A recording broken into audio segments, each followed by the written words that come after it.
국민의힘과 국민의당, 정의당 등 야3당이 세종시 아파트 특별공급 의혹의 진상규명을 위한 국정조사를 요구했습니다. 민주당은 경찰 수사가 먼저라며 국정조사에 부정적인 입장을 밝혔습니다. 손실보상법 제정을 위한 입법청문회가 국회에서 열렸습니다. 여야는 물론 전문가와 소상공인들이 한 목소리로 코로나19 피해로 인한 손실보상의 소급 적용을 요구했지만 정부는 소급 불가 입장을 고수했습니다.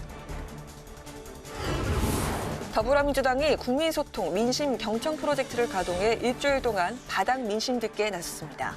국민의힘은 신의 돌풍이 주목받고 있는 가운데 당대표 후보 비전 발표회를 열었습니다.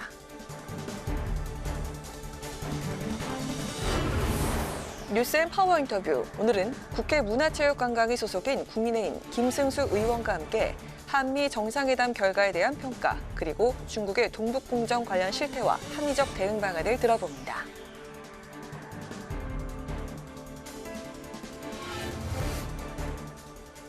여러분 안녕하십니까? 5월 25일 의정종합뉴스 뉴스엔 시작하겠습니다. 오늘은 산업통상자원 중소벤처기업위원회 손실보상법 입법청문회 중계방송 관계로 늦게 시작합니다. 세종시 아파트 특별공급을 악용한 부동산 투기 의혹과 관련해 경찰이 수사 중인데요. 야당은 이것만으로는 부족하다며 국정조사를 꺼내들었습니다. 여당은 경찰 수사를 우선 지켜보자며 부정적인 입장을 내비쳤고 6월 국회에서 제도 개선책을 마련할 계획입니다. 김희연 기자가 보도합니다.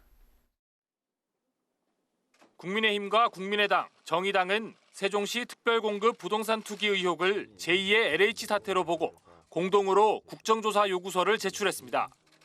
김부겸 국무총리의 지시로 국무조정실에서 조사하고 있지만 꼬리 자르기에 그칠 수 있다는 겁니다.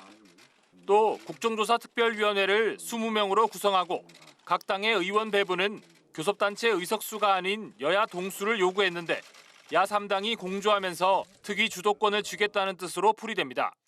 이 문제를 그냥 방치해서는 안 되겠다. 그래서 전수조사 등 철저한 조사를 통해서 왜 이런 상황이 발생했는지, 그리고 이런 부분에 관해서 어떻게 시정을 할 것인지.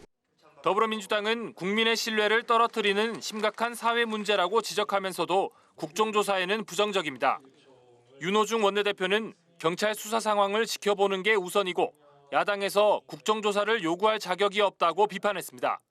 당당하고 떳떳하게 국회가 투기 근절 조사를 하겠다 이렇게 이야기를 하려면 우리 더불어민주당처럼 국민의힘도 소속 의원 전원에 대한 부동산 투기 여부 조사 적극적으로 응해야 한다. 아파트 특별공급은 기관 이전에 따른 공무원의 주거 안정을 위한 제도인데 실제로는 거주하지 않고 전월세를 놓으면서 시세 차익을 노렸다는 의혹이 잇따라 나오고 있습니다. 관세평가분류원은 세종시 이전 대상도 아닌데 세종시에 유령청사를 지으면서 직원 49명이 특별공급을 받았고 새만금 개발청에서는 46명, 해양경찰청은 165명이 특별공급 혜택을 누렸습니다. 부당이득을 환수하고 특별공급 자격을 취소해야 한다는 목소리가 크지만 쉽지 않아 보입니다. 관련 규정이 없고 절차대로 특별공급을 받은 개인에게 책임을 묻는 건 재산권 침해에 해당할 수 있기 때문입니다. 다만 관평원의 경우 이전 대상이 아닌 데다 실제 이전도 하지 않았기 때문에 행정중심 복합도시건설청이 특별공급 취소 여부에 대한 법리를 검토하고 있습니다. 국회방송 김희연입니다. 손실보상법이 현재 국회 산자위 소위에 계류된 상황에서 국회가 오늘 입법청문회를 열고 법조계, 학계, 업계의 의견을 들었습니다. 정치권은 여야 한 목소리로 소급 적용을 촉구했지만 정부는 불가하다는 입장을 거듭 밝혔습니다. 보도에 한도형 기자입니다. 최대 쟁점은 손실보상법 시행 전 발생한 피해에 대해서도 법을 적용할지 여부입니다. 입법청문회에서 참석자들은 법적으로 소급 적용을 하는데 문제가 없을 뿐 아니라 명분도 충분히 갖췄다는 데 공감했습니다.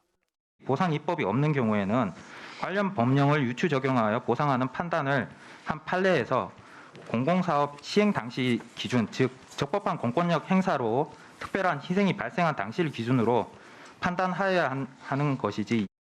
시설 사용 제한 조치 등에 처음부터 위헌적인 성격이 있었기에 이를 시정하기 위해 손실보상법을 소급 적용해야 한다는 의견도 나왔습니다. 감염병 예방법 어디에도 시설 사용 제한 조치 또는 영업 제한 조치에 대한 근거 조항을 두고 있지 않습니다. 과거 집합 제한 조치를 내렸을 때부터 손실보상을 소급해야만 그 위헌성이 시정된다. 기존에 지급된 재난지원금이 손실보상법 소급 적용을 고려하지 않기엔 지나치게 적은 수준이라는 주장도 나왔습니다. 44.6%가 폐업을 고려하고 있고 한 1개월에서 3개월 또는 6개월 이내에 폐업을 고려하고 있다고 얘기하는데 자영업자들은 지금 여기서 말씀하신 것처럼 그건 전혀 의미가 없는 규모의 지원이기 때문에 여야 국회의원 117명도 국회에서 공동 기자회견을 열고 손실보상법 소급 적용에 힘을 보태며 정부를 압박했습니다. 이들이 입은 피해에 국가가 눈을 감는다면 그것은 헌법 정신에도 어긋날 뿐더러 앞으로 비슷한 재난 상황이 발생할 경우 그 누구도 정부의 행정명령에 응하려 하지 않을 것입니다. 다만 기획재정부 관계자는 소상공인과 비소상공인 간, 집합금지 업종과 일반 업종 간 형평성 문제가 가장 큰 걸림돌이라며 부정적인 입장을 고수했습니다. 야당은 발빠른 손실보상법 처리를 압박했고 여당은 이번 달 손실보상법 처리를 공언한 상황. 산자위는 오는 28일 소위를 열 계획인데 정부의 반대를 무릅쓰고 소급 적용을 강행 처리할지 주목됩니다. 국회방송 한두영입니다. 지난 4.7 재보선에서 참패한 더불어민주당이 무엇이 부족했고 또 무엇이 필요한지 직접 이야기를 듣겠다며 국민과의 소통에 나섰습니다. 소속 174명 국회의원들이 일주일간 민심경청 프로젝트를 시작했는데요. 첫 번째 소통의 대상은 20, 30대 청년들이었습니다. 장정현 기자의 보도입니다. 지금 대선을 치른다면 민주당이 다시 국민 힘을 받기가 쉽지 않다. 지난 4.7 재보선에서 국민 질책을 엄중히 받은 더불어민주당. 송영길 대표는 의원총회에서 민주당이 처한 위기감을 이렇게 언급했습니다. 그리고 국민과의 소통을 통해 당의 변화를 약속했습니다. 민심을 듣고 민주당이 변화하지 않으면 국민의 신임을 받을 수 없다라는 각오로 우리 이번에 국민 속으로 들어가서 민심을 경청하는 프로그램을 만들었습니다. 민주당 소속 174명의 의원들과 원외위원장들이 나선 국민소통 민심경청 프로젝트 첫 번째 소통의 대상은 바로 서울 부산 지역 청년들이었습니다. 그들이 저에게 이렇게 말했습니다. 당신들은 우리 이야기를 들어주지도 않고 대변해주지도 않는데 왜 내가 민주당을 지지해야 하는가? 라고 반문했습니다. 경청하겠습니다. 국민 속으로 들어가겠습니다. 소통하겠습니다. 청년들은 거침없이 민주당을 비판했습니다. 공정과 정의를 배신한 민주당의 독선과 오만으로 인해 2030 청년들이 분노함으로써 재보선에 참패했고 최순실 정유라 사건을 한 목소리로 비판했던 민주당이 조국 사태에는 내로남불 태도를 보였다는 지적까지 당을 향한 쓴소리는 이어졌고 청년의 목소리를 적극 반영하기 위한 당 차원의 개선 방안도 제시했습니다. 청년 그중에서도 대학생이 나이가 어리다는 이유로 당에서 큰 목소리 내지 못하고 목소리가 묻히기 일상인데 그런 것들을 대비하기 위해서 전국 청년당처럼 독립적인 성격을 띠는 전국 대학생당을 만드는 건 어떻겠습니까? 민주당은 다음 달 1일까지 민심경청 프로젝트를 진행할 예정인데 수렴된 의견들을 모아 당 쇄신에 관한 대국민 보고를 계획하고 있습니다. 국회방송 장정은입니다. 국민의힘 전당대회에 출마한 후보들이 오늘 첫 비전 발표회를 가졌습니다. 후보자들은 내년 대선에서 정권 교체를 이뤄낼 적임자가 자신이라며 지지를 호소했는데요. 중진들은 경륜, 신진들은 변화를 강조하며 신경전을 벌이기도 했습니다. 홍혜진 기자입니다. 제1야당의 새 당대표에 출사표를 던진 후보들 모두 자신의 제1책무로 정권 교체를 꼽았습니다. 이제는 문재인 정권의 무능과 폭정을 끝내야 한다는 겁니다. 다만 방법론을 두고는 입장차를 보였습니다. 중진들은 경륜을, 신진들은 변화의 방점을 찍었는데 제1야당 전당대회에선 이례적인 신진 대 중진 대결 구도가 비전 발표회에서도 이어졌습니다. 원내대표를 지낸 5선의 주호영 후보는 17, 18대 대선과 지난 4.7 재보궐선거 승리 경험 등을 강조했고 전쟁 경험이 없는 장수를 선택하시겠습니까? 패배를 반복한 장수를 선택하시겠습니까? 선거마다 이기는 장수, 바로 저 주호영이 최고의 장수 아닙니까? 5선의 조경태, 4선의 홍문표, 3선의 윤영석 후보도 당과 조직, 선거를 잘 알아야 대선을 승리로 이끌 수 있다며 지지를 호소했습니다. 4선을 지낸 나경원 후보는 개파 없는 경선 관리를 자신하며 신진과 영남권 후보 모두에게 견제구를 날리기도 했습니다. 특정 세대, 특정 지역을 대표하는 당대표로는 거침없는 확장이 어렵습니다.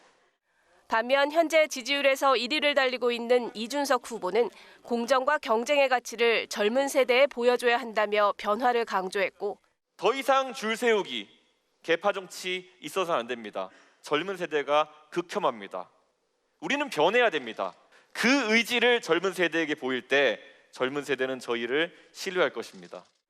초선인 김웅, 김은혜 후보도 기존 정치 경험으로는 변화를 이끌기 어렵다며 세대 교체론을 부각했습니다. 이번 발표회에서 또 하나 눈에 띄는 것은 중진과 신진 모두 청년층 표심 잡기였습니다. 내년 3월 9일 날 정권을 잡느냐 못 잡느냐는 청년의 저는 손길에 달려 있다고 봅니다. 우리는 청년으로 나아갑니다. 청년 30% 공천룰 제가 반드시 만들어내겠습니다. 최종 후보 5인을 선출하기 위한 1차 컷오프 여론조사가 내일부터 이틀간 실시됩니다. 내년 대선을 진두지휘할 제1야당의 당대표로 당심과 민심은 경륜을 선택할지 변화를 선택할지 그 결과에 관심이 쏠리고 있습니다. 국회방송 홍혜진입니다. 러시아를 순방 중인 박병석 국회의장이 어제 볼로딘 하원 의장에 이어 오늘은 마트비엔코 상원 의장을 만나서 북핵 문제 해결을 위한 러시아의 지지를 당부할 예정입니다. 모스크바 현지에서 김동길 기자가 전합니다. 러시아 순방 나흘째 박 의장은 우리 시간으로 오늘 저녁 마트비엔코 상원 의장과 회동을 갖고 양국 간 협력 관계 증진 방안에 대해 논의합니다. 박 의장은 한반도 평화 프로세스에 대한 러시아의 확고한 지지를 요청하고 북한과 대화 재개를 위한 러시아의 역할을 당부할 예정입니다. 또 코로나19 대응과 한국과 러시아의 실질 협력 방안을 모색할 계획입니다. 앞서 어제 열린 볼로딘 러시아 하원 의장과의 회동에서 박 의장은 남북 국회회담 성사를 위해 북한을 설득해달라고 요청했습니다. 한미 정상이 북핵 문제를 대화로 해결하겠다고 밝힌 이 시점이 북한이 호응할 수 있는 좋은 기회라고 강조했습니다. 박 의장은 볼로딘 하원 의장의 역할을 당부했고 볼로딘 의장은 도울 수 있는 부분을 검토하겠다며 화답했습니다. 그리고 한반도의 평화 프로세스에 관하여 그동안 러시아가 일관되게 지지해 준 것에 감사드리고 지금이야말로 북한이 대화에 응할 때라는 것에 대한 의견도 나누었습니다. 박 의장은 의회 차원의 교류 활성화도 강조했습니다. 의회를 통한 실질적인 협력 방안으로 수소 협력을 제안했는데 상임위원회 간 교류 협력을 통해 제도적 기반 분위기를 조성해야 한다고 밝혔습니다. 또 한러 서비스 투자 자유무역 협정 FTA의 조속한 타결과 연해주 한국 전용 산업단지의 연내 기공을 희망했습니다. 우리 양국 관계가 한층 더 심화 발전하기 위하여 우리 양국 국회가 조금 더 역동적이고 또 새로운 접근을 할 수 있는 계기가 되기를 희망합니다. 박 의장은 오늘 마트비엔코 상원 의장과의 회동에 이어 러시아 교민과 기업인들을 초청해 격려하는 것으로 러시아 일정을 모두 마치고 다음 순방국인 체코로 향할 예정입니다. 모스크바 현지에서 국회방송 김동길입니다. 더불어민주당은 상임위원회별로 논의를 거쳐 오는 28일 고위 당정협의회에서 문재인 대통령의 방미 성과에 대한 후속 대책을 마련한다는 방침입니다. 한준호 원내대변인은 오늘 의원총회 직후 브리핑에서 정상회담 성과와 관련된 분야의 상임위를 열어 후속 조치를 보고받기로 했다며 이같이 밝혔습니다. 한편 윤호중 원내대표는 한미 정상회담 손해론에 대해서 기업들의 노고를 깎아내려 안타깝다면서 후속 입법을 통해 기업들을 뒷받침해 나가겠다고 강조했습니다. 국민의힘은 법무부의 검찰 조직 개편안과 관련해 정권의 권력형 비리를 감추기 위해 검찰 수사권을 완전히 박탈하려는 속셈이라고 주장했습니다. 김기현 대표 권한대행은 오늘 원내대책회의에서 법무부가 지검이나 지청에서 수사를 개시할 때 검찰총장이나 법무부 장관의 승인을 받도록 하는 검찰 조직 개편을 추진하고 있다며 이같이 밝혔습니다. 국민의힘은 또 내일 열리는 김호수 검찰총장 인사청문회와 관련해 유효한 증인 없는 하나마나한 청문회를 만들려 하고 있다고 비판했습니다. 중앙선거관리위원회는 오늘 정당 가입 연령을 16세로 하향하는 등 정당 활동 자유를 확대하는 내용의 정치관계법 개정 의견을 국회에 제출했습니다. 개정 의견에는 또 당대표의 사당화 방지와 회계 투명성 확보를 전제로 구시군당 설치를 허용하는 등의 내용이 담겼습니다. 이와 함께 중앙선관위는 선거운동 자유 확대를 위해 예비후보자 등록 신청 개시일을 대선은 선거일 전 1년, 국회의원 선거는 선거일 전 240일로 앞당기는 안을 내놨습니다. 국회는 오늘부터 종이 홍보물을 디지털로 대체 운영하는 디지털 정보 안내 게시판을 시범 가동합니다. 디지털 정보 안내 게시판은 국회의원회 간에 모두 10개소가 운영되며 국회의원실이 주최하는 토론회나 정책 세미나 등 의정활동 홍보물을 송출하게 됩니다. 이춘석 국회 사무총장은 법을 만드는 의원회관에서 종이 없는 국회를 만드는 데 선도적으로 나선다면 환경에 미치는 영향이 상상 이상으로 클 것이라고 밝혔습니다. 연간으로 계산하면 포타 113만 장이 없어지게 됩니다. 이거 연간 효과로 따지면 우리 국회 내에 440그루의 나무를 심는 효과가 있습니다. 6월 5일이 환경의 날입니다. 환경의 날을 맞춰서 우리 국회가 더 친환경 국회로 나갈 수 있도록 열심히 노력하겠습니다.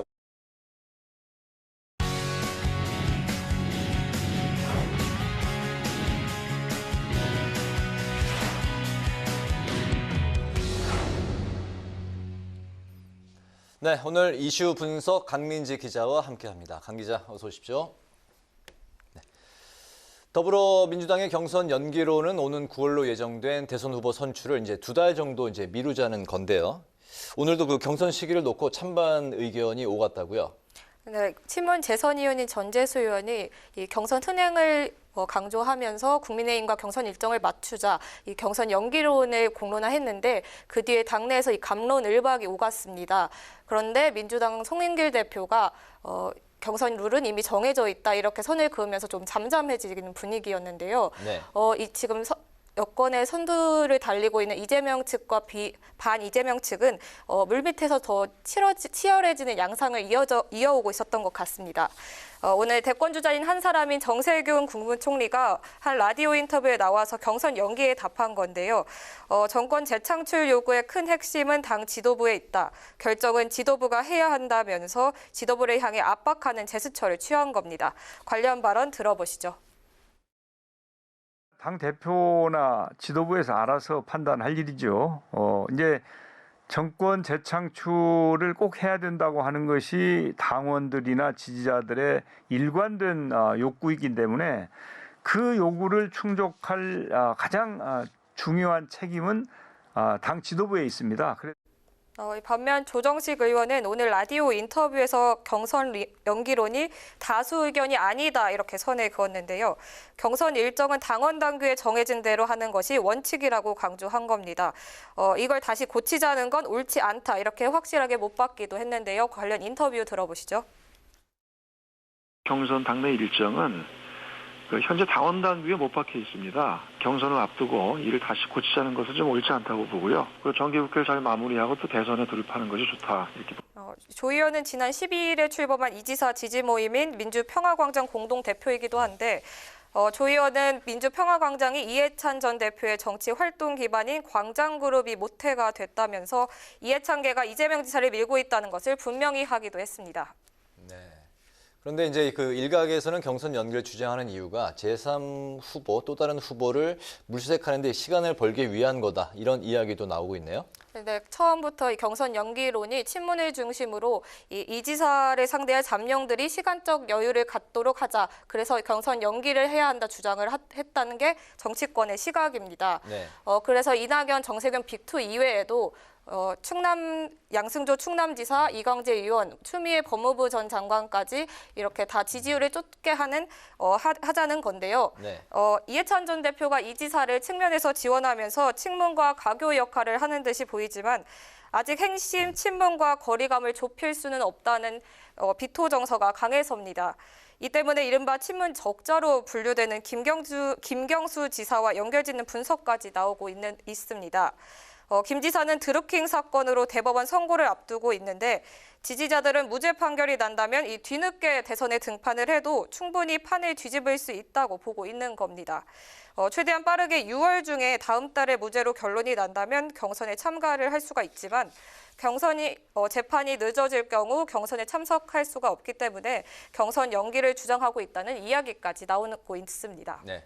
그러니까 이제 이재명계 의원들과 또 이제 반 이재명계 의원들 사이에 경선 이제 연기에 대해서 이제 의견이 이제 갈리고 있는 상황인데 당내의 분위기는 전반적으로 어떻게 나오고 있습니까? 네, 그렇지 않아도 송영길 대표가 그걸 점검하려고 최근에 당내 최대 모임인 더 좋은 미래와 비공개 회동을 했다고 합니다. 네. 더 좋은 미래는 86 그룹뿐만 아니라 김근태 의원계까지 모인 개혁 성향의 연구 모임인데요. 여기서 이 경선 연기에 대한 의견을 청취했다고 합니다. 여기서 개혁성한 의원의 상당수는 경선 일정 연기에 부정적 의견을 전했다고 하는데요. 지난 재보궐 당시 당원을 급히 수정해 후보를 냈다가 패배한 점을 강조를 하면서 이번 경선 일정 역시 원칙대로 해야 한다는 입장을 고수했다고 합니다. 하지만 앞서 말씀드린 것처럼 정 전 총리와 이낙연 전 대표, 박용진 의원, 모레 출마를 선언한 이광재 의원까지 경선 연기론에 힘을 싣고 있어서 어느 한쪽으로 기울었다고 보기는 어려울 것 같습니다. 결국 송영길 대표와 당 지도부가 결정을 해야 됩니다. 당연 당규가 바꿔야 하는 만큼 해석하고 결단을 내릴 주체가 지도부라는 판단 때문인데요. 지도부 입장에서 연기 논의를 시작하는 것만으로도 이 한쪽 편에 드는 모양새가 될 수 있어서 부담이 적진 않겠지만 최고위원 등 당 지도부의 친문 의원이 다수 포진해 있거든요. 그래서 이 송 대표와 지도부 간의 논의 불씨는 살아있는 것으로 보입니다. 네, 당원 당규를 이제 바꾸면서 지난 이제 그 재보선 이제 후보를 냈었고 그리고 참패했던 이제 민주당이기 때문에 또다시 이제 당원 당규를 이제 바꿀 경우 역풍을 이제 우려할 수 있는 그런 상황인데 지금 현재 그 경선 연기에 대한 그 여론은 어떻습니까? 네, 한번 경험이 있던 만큼 민주당 여론에 민감할 수밖에 없는데 현재 여론은 예정대로 경선을 치러야 한다가 우세한 것으로 나타났습니다. 네. 리얼미터가 JTB 의뢰로 조사한 여론조사를 살펴보면 예정대로 9월에 치러야 한다는 답변이 57.8%로 절반이 넘게 나왔고요. 반면 연기로는 12.7%에 그쳤습니다. 눈여겨볼 점은 민주당 지지층에서도 65.8%가 경선 연기를 반대하고 있다는 건데요. 그동안 분석을 해보면 민주당 지지층이 내부 갈등 때문에 리스크가 많은 적이 많거든요. 그 때문에 정권 재창출 리스크가 있을 수 있다는 우려가 많은 것 같고 네. 또 이낙연 혹은 정세균 후보 등 본인들이 당 지도부의 책임을 더 강조하고 있고 본인이 반대를 자기 목소리를 아직 강하게 내고 있지는 않기 때문에 전반적인 여론이 반대쪽에 더 강한 것 같습니다. 그렇군요. 어쨌든 이 경선 연기에 대한 이제 결론을 언젠가는 내야 될 텐데 언제까지 결론을 내야 될까요? 네, 민주당 당원에 따르면 대통령 후보자 선출 대선 전까지 180일 전까지 결론을 내야 됩니다. 후보는 대선을 치르는 내년 3월 9일인 180일 전, 오는 9월 10일까지 확정을 해야 되는데요.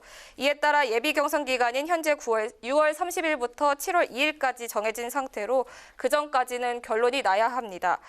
상당한 사유가 있을 때는 당무위원회 의결로 이 잔리 정할 수 있다고 규정하고 있어서 네. 현재 당무위 의장을 송영길 대표가 맡고 있기 때문에 여기서 결정만 하면 지난 재보선 때처럼 온라인 당원 투표를 통해서 빠르게 결론을 낼 수가 있습니다. 네. 지금은 본격적인 연기 논의가 수면 위로 떠오르지는 않았지만 다음 달 출범 예정인 선거기획단에 각 후보 인사 측이 선임될 가능성이 높아서 연기 논의에 대한 당내 갈등이 본격적으로 격화될 것으로 보입니다. 네. 어쨌든 이게 현재 당원 당규대로라면은 예비 경선 기간이 이제 6월 30일부터 시작이 되기 때문에 그 전까지는 경선 연기 가부 여부를 이제 결론을 내야 된다는 거군요. 네, 오늘 이슈 분석은 민주당 대선 후보 경선 연기론에 대해서 살펴봤습니다. 강민지 기자 수고했습니다.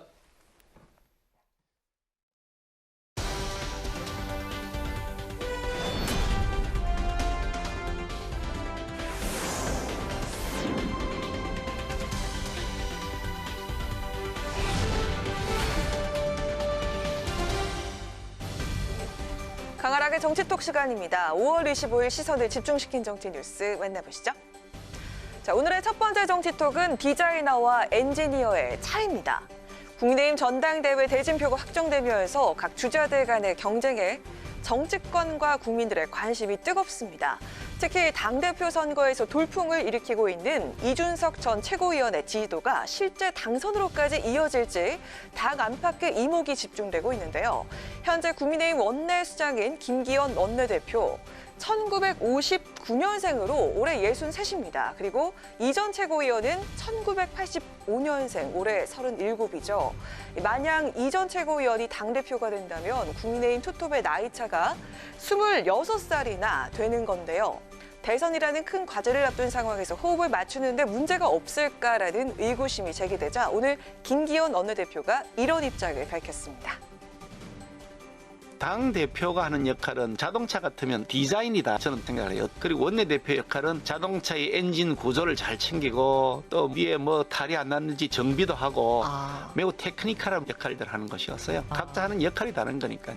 디자이너가 젊다고 해서 엔지니어 역할하는데 지장이 그렇진 않지 않나요? 당대표는 디자이너고 원내대표는 엔지니어다. 김 원내대표는 당의 투톱 역할을 이렇게 비유하면서 나이차가 문제가 되진 않는다고 강조했습니다. 하지만 당 안팎에선 이 전 최고위원을 향한 긍정과 부정의 시선이 여전한 모습인데요.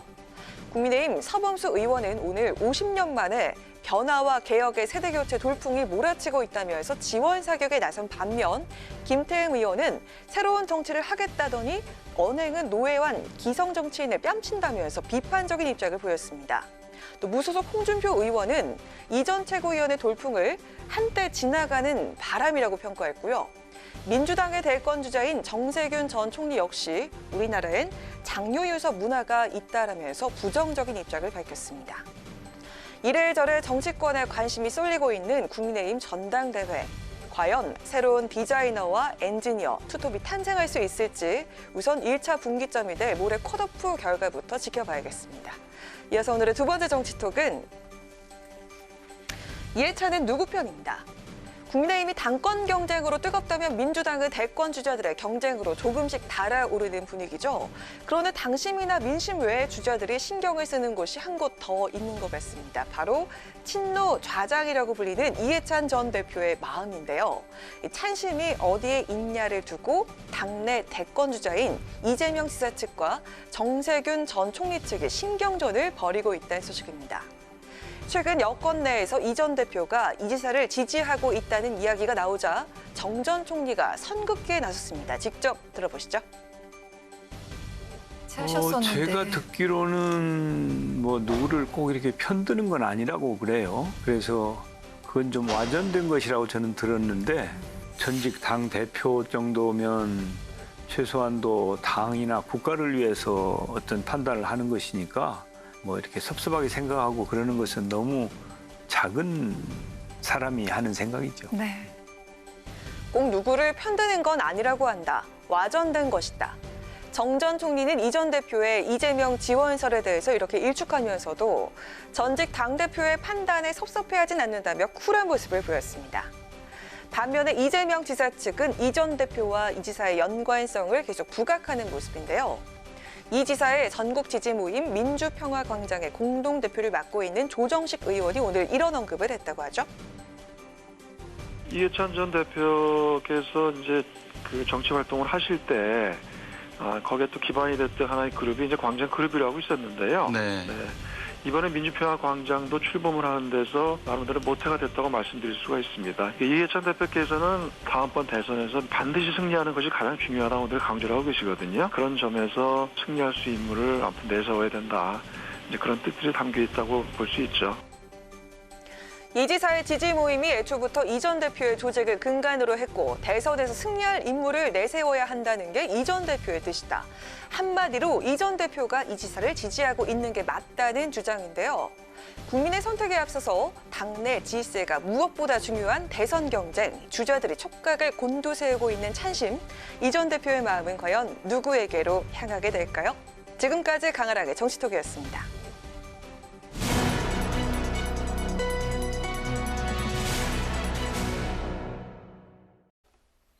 네, 한미 정상회담은 끝났지만 문재인 대통령의 방미 성과를 놓고는 여야의 평가가 갈리고 있습니다. 민주당 입장과 후속 계획은 무엇인지 조상호 전 더불어민주당 상근 부대변인을 화상으로 연결해서 관련 이야기 나눠보도록 하겠습니다. 부대변인님 나와 계십니까? 안녕하세요. 예, 안녕하세요. 네, 안녕하십니까? 오늘 정부의 3개 부처 장관이 합동 브리핑을 열고 한미 정상회담에 대한 성과를 이제 설명을 했습니다. 대체적으로 이제 많은 성과를 냈다, 이런 이제 평가였는데 야당에서는 반대로 계속해서 국민의 기대만큼 백신 확보에는 미흡했다, 실패했다 이런 지적을 하고 있습니다. 더불어서 이제 코로나19 대책 수정을 이제 촉구하고 있는 상황인데 야당의 이런 평가 어떻게 보십니까? 근데 백신을 지금 계속 말씀하시는 이유를 모르겠어요. 이미 백신은 우리가 충분히 많이 확보했거든요. 1억 9,200만 회분이 이미 확보된 상태이고, 그리고 이미 3분기에 거의 1억 회분이 들어옵니다. 그러면 3분기 1억 회분이면 5천만 명이 2회분까지 전부 접종할 수 있는 양입니다. 그래서 얼마 전에 이제 복지부 보건관리실장인가요? 보건관리정책실장인가? 그분도 아마 3분기에 접종에 대한 거부감이 없어서 국민들의 협조만 이루어진다면 집단 면역이 4분기가 아닌 3분기 때도 완료될 수 있다. 이런 입장을 이미 밝힌 적이 있거든요. 그런데 이거를 마치 미국에 가서 구걸하듯이 백신을 요구하는 것 자체가 어떻게 보면 외교적으로 굉장히 신뢰가 되는 것이고 맞지 않는 행동입니다. 그런 부분을 지금 계속 얘기하는 걸 조금 납득하기 어렵고, 오히려 이제 미국 내에는 당연히 한국에 백신을 공급하는 걸 이해하기 어렵죠. 왜냐하면 백신을 충분히 확보한 나름 백신에 관해서는 선진국에 해당하는 데다가 우리 국내 방역 상황도 굉장히 좋은 편이거든요. 근데 이런 나라에 백신을 무상으로 공급하는 거에 대해서 미국 현지에서는 이해할 수 있겠습니까? 근데 그럼에도 불구하고 나름 성의를 보여준다. 국내 여론을 알고 있기 때문에 바이든 대통령이 나름 성의를 보여준다는 차원에서 좀 묘수를 낸 것 같아요. 그래서 이제 미군들의 안전을 위해서 미군과 합동훈련을 하는, 실제로 합동훈련에 참여하는 한국군은 극소수지만 합동훈련하는 한국군에게도 백신을 공급할 필요가 있다라는 어떤 명분을 어떻게 보면 억지로 만들어낸 거죠. 그렇게 만들어냄으로써 55만 명에 달하는 한국군 전체에 대한 백신을 추가적으로 공급하겠다는 그런 동맹국에 대한 배려를 이번에 좀 보여줬다고 생각을 합니다. 이런 거에 만족해야지. 지금 백신 자체가 그러니까 한미 정상회담의 주요 목적도 아니고 심지어 의제로도 올리지 않아 그러니까 정식 의제로도 올리지 않은 사항인데 이 사안을 가지고 자꾸 얘기하는 건 오히려 국익에 해가 된다고 생각합니다. 네, 이 말씀하신 내용과 또 연결되는 질문인데 짧게 들어보도록 하겠습니다. 최근에 백신 사절단으로 미국에 다녀온 박진 최영도 의원은요, 정부와 여야가 초당적으로 미국을 설득해서 백신 스와프를 통한 백신 조기 공급을 끌어내야 한다고 촉구를 했는데 이 부분 가능성이 있다고 보십니까? 자꾸 이런 식의 행동을 하면 뭔가 국내 정치가 희화되면서 미국 정가에서 한국 정치계를 어떻게 볼지가 오히려 걱정이에요. 아까도 말씀드렸지만 이미 한국은 충분한 백신을 확보한 상태고, 그럼에도 불구하고 마치 우는 아이처럼 지금 우리한테 당장 필요하지 않은, 오히려 지금 예정대로 이 방역본부에서 절차대로 지금 백신을 접종하고 있는데 거기에 더해가지고 뭔가를 더 자꾸 달라고 요구하는 것 자체가 굉장히 외교적으로 보면 하수에 속하는 거거든요. 그렇기 때문에 그런 행동 자체가 오히려 국제 외교 관례에 맞지도 않고 바람직하지도 않다고 봅니다. 네. 이런 가운데 이제 내일 1년 3개월 만에 대통령과 여야 당 대표가 이제 만나게 되는데요. 한미 정상회담에서 이제 성과 관련한 이야기, 그리고 또 어떤 이야기들이 오갈까요? 사실은 지금도 계속해서 백신 관련해 가지고 얘기를 한다거나 아니면 또 무슨 44조 퍼주기 얘기를 하는 경우가 있거든요. 근데 그런 얘기는 좀 안 하셨으면 좋겠어요. 이번에 정말 중요한 문제들이 해결됐던 거는 일단은 싱가포르하고 그다음에 남북회담과 남북 판문점 회담과 그다음에 북미 싱가포르 회담을 존중하겠다는 의사를 표함으로써 지금까지의 북미 정상회담과 그다음에 남북 정상회담의 모든 성과들을 그대로 이어가겠다는 의지를 다시 한번 확인해줬다는 게 굉장히 중요한 의미를 갖고요. 거기에 대해서 사실은 이제 이른바 한미 미사일 지침 때문에 우리의 과학기술이 특히 산업 현장에서 쓰이는데 굉장히 많은 제약들이 따랐습니다. 근데 그런 부분들이 전부 이제 그 폐기됨으로 인해서 전부 이제 해제됐잖아요. 그것 때문에 이제 우리가 드론 산업이라든가 우주항공 산업에서 이제 굉장히 중요한 기술적 진보를 해나가는 데 있어서 걸림돌을 없앴다. 그것이 향후 이제 4차 산업혁명과 직결되는 그런 많은 기술적 진보들에 대한 제약상을 없앰으로써 우리가 그런 기술들을 산업화하는 데 굉장히 유리한 환경들을 만들어냈다라는 거에 대한 성과, 그리고 이번에 또 백신 허브로서 어떤 역할을 할 수 있도록 이제 그 한국에서 한국과 그다음에 그 미국 그 제약회사의 그 백신 허브에 관한 협력들이 이루어졌고 그 외에도 이제 과거에는 이제 약간 경제 동맹 쪽으로는 중국에, 그다음에 안보 동맹 쪽으로는 미국에 약간 경도되어 있었던 부분들이 있었는데, 그런 부분들 때문에 이제 중국에서 어떤 정치적인 이유 때문에 경제적 제재를 가할 때 한국이 굉장히 많은 치명적 어떤 손해를 입는 경우들이 있었거든요. 근데 그런 부분에서 미중 무역 대립 과정에서 미국이 느꼈던 요구, 그러니까 이제 글로벌 공급망이 중국의 어떤 무기화되는 그런 상황들에 대해서 미국이 독자적으로 공급망을 구축할 필요성과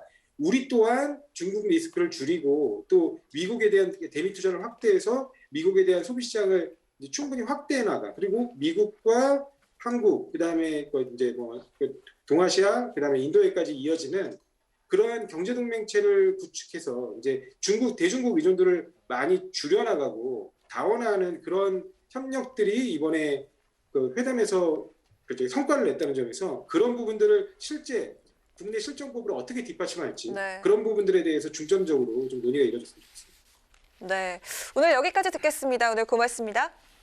네, 감사합니다. 네, 지금까지 조상호 전 더불어민주당 상근부 대변인이었습니다. 공동과제는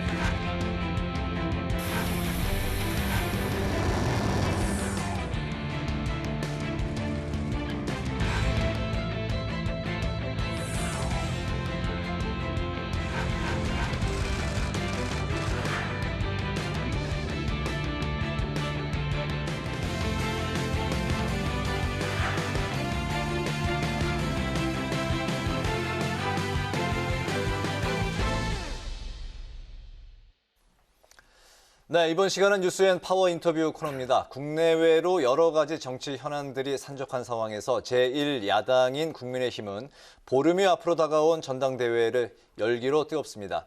오늘은 국민의힘 초선이신 김승수 의원을 모시고 당 내외의 현안들을 좀 더 짚어보도록 하겠습니다. 의원님 안녕하십니까? 네, 안녕하세요. 네, 바쁜데 나와주셔서 감사합니다. 네, 감사합니다. 네, 문재인 대통령이 이제 한미 정상회담을 마치고 이제 귀국해서 SNS에 이제 글을 올리셨는데, 더할 나위 없는 결과다, 최고의 순방이다, 최고의 회담이었다, 이렇게 이제 자평을 했습니다.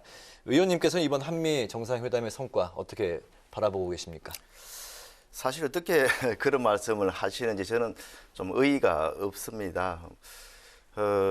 그간 저번에 이제 중국 방문하고 비교해 보면은 몇 끼를 혼밥을 하셨지 않습니까? 그거하고 비교해 보면은 이번에 그래도 크랙 케이크를 대접받아가지고 그런 말씀하신 건지, 아니면 그동안에 그 해외 방문에서 얼마나 홀대를 받았으면은 이렇게 표현을 하신 건지, 아마 많은 국민들도 좀 어리둥절해 하지 않을까 이렇게 생각을 합니다. 특히 이번 방미와 관련해 가지고 가장 그 기대를 가졌던 게 이제 백신 스와프 내지는 얼마나 빨리 좀 백신을 우리가 좀 도입할 수 있는가, 그 여부가 아니었겠습니까? 그런데 성적표는 우리 군 장병들을 위한 55만 명 분의 이제 백신을 이제 공급받는 거에 이제 그쳤습니다. 당초에는 8천만 회분의 백신 스와프 이야기까지 있었는데 어느 사이인가 그건 없어지고 군 장병에 대해서 이렇게 백신 받아온 것만 가지고도 이제 그렇게 감업을 하는데, 사실 그에 대한 대가로 우리 대기업인 미국에 44조 원을 투자하기로 한 거 아니겠습니까?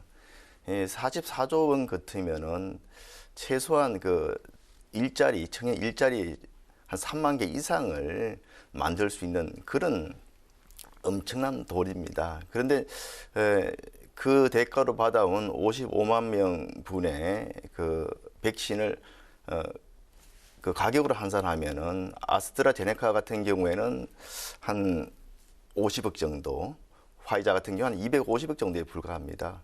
문제는 이게 백신 양도 중요하지만 얼마나 빨리 우리가 그거를 공급받느냐가 중요한데 지금 사실 백신이 그 대부분의 지역에서 5월 달 들어와 가지고는 중단된 상태입니다. 공급이 안 되고 있기 때문에 네. 그런 상황을 감안하면 참 굉장히 좀 의의가 없습니다. 이런 평가를 한다는 것 자체가. 알겠습니다. 네. 네, 또 국민의힘은 전당대회를 앞두고 있는데요. 이번 전대회에선 특히 초선과 또 청년 주자들이 돌풍을 일으키면서 세대 대결로 진행되는 그런 분위기인데 이 초선 의원으로서 당내 신진그룹의 약진을 어떻게 바라보고 계신지요? 그 뭐 아주 저는 바람직한 그런 현상으로 보고 있습니다. 이번에 당장 그 민주당 전당대회하고 비교해봐도 굉장히 국민들의 관심을 불러일으키고 있는데 그게 결국은 초선들이 과감하게 그런 대표 또 최고위원에 띄어들이기 때문에 그런 거다 이렇게 생각을 합니다. 작년에도 여러 차례 우리 당의 그 위기 상황에서 초선들이 자발적으로 결의하고 행동한 것들 예를 들면은 청와대 앞 비키 시위라든지 필리버스터에 전체 의원이 다 참여하기로 한 것들 이런 것들이 당이 다시 좀 일어설 수 있게 하고 있는 큰 원동력이 아닌가 생각을 하고 있습니다. 네, 의원님께서는 이제 대구 북구를 이제 지역구로 이제 두고 계신데 이제 얼마 전까지만 해도 도로 영남당은 안 된다 이제 이런 기류가 형성이 됐었는데 최근에 이제 중진 뭐 주자들 또 신진 주자들 전당대회 주자들 말씀드리는 건데요. 그 텃밭인 TK 이제 구회에 공을 들이는 이제 모습입니다. 현재 TK 지역의 민심은 국민의힘 차기 지도부가 이제 어떤 리더십을 갖춘 그런 리더를 원하는 분위기입니까? 사실 뭐 도로 영남당, 영남 배제론 이거는 저희 당내에서 나온 이야기보다는 외부에서 오히려 우리 당에 대해서 좀 비판적인 시각을 가지고 계신 분들의 프레임 차원에서 나온 그런 용어로 알고 있습니다. 네.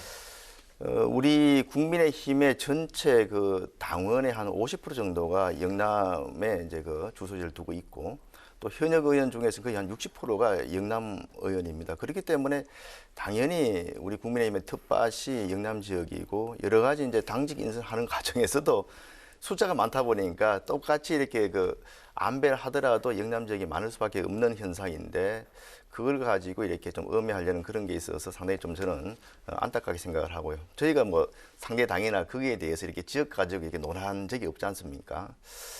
그리고 좀 대구 경북 지역의 정서는 좀 복잡한 편입니다. 그래서 지금 우리 영남권의 후보들도 나섰습니다만은 거기를 또 지지해야 된다는 그런 의견도 있는 반면에 무엇보다 내년 대선 승리가 중요하기 때문에 대선 승리를 위해서 앞으로 향후 이제 그 야권의 통합을 잘 조정할 그런 사람, 그러면서 당의 혁신을 좀 이렇게 강하게 추진해가지고 국민들, 특히 이제 중도층으로 외연을 확장시킬 수 있는 그런 분이 당대표가 돼야 된다. 뭐 이런 이야기들을 많이 하고 있습니다. 그렇군요. 네, 이어서 의정활동 이야기로 넘어가 보도록 하겠습니다. 뭐 역사며 문화, 음식까지 중국이 자기들 거라며 왜곡을 하고 있는 그런 상황인데요. 문화체육관광에 소속이신 의원께서는 특히 이 부분에 관심을 두고 있다고 알고 있는데요. 우선 중국의 동북공정이 어디까지 침투를 했고 또 얼마나 심각한 상황인지 알려주시죠. 참 심각합니다. 지금 뭐 동북 공정이 시작된 지는 꽤 오래되었고 가장 그 기본적인 목적은 우리 그 고조선 고구려 문화 그러니까 북한 이북의 그쪽의 땅까지 과거 이제 중국 영토였다 이런 쪽을 좀 정당화시키기 위해서 시작이 된 게 동북 공정인데 최근 들어서는 뭐 그런 것들이 꼭 역사에만 국한된 게 아니고 문화 콘텐츠 분야까지 침투하고 있어가지고 굉장히 좀 위험한 지경이다 이렇게 생각을 하고 있고요. 특히 최근에 공분을 샀던 그 김치라든지 또 한복까지도 심지어 또 삼계탕도 또 중국 음식이다.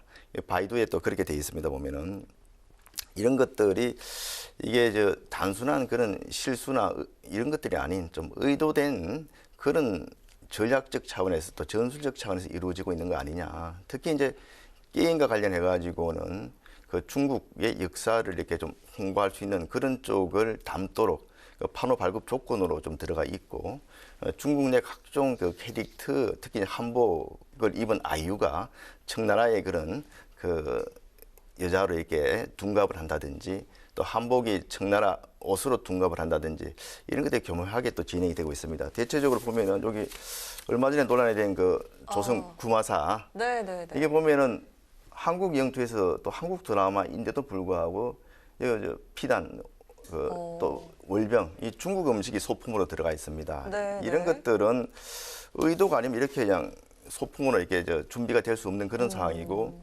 빈센조에서도 보면은 비슷한 PPL 사례가 있었는데 이 광고 대행사가 동일합니다. 여기 지금 그 조선구마사하고 이런 것들만 보더라도 단순한 실수가 아닌 의도된 그런 전술이 아닌가 이렇게 의심할 수밖에 없는 그런 상황입니다. 알겠습니다. 이제 의원님께서 이제 지난주 본회의에서 정부의 동북공정 대응에 대해서 이제 비판을 하셨는데 정부의 이제 태도나 대응 구체적으로 이제 어떤 부분이 문제라고 생각을 하십니까?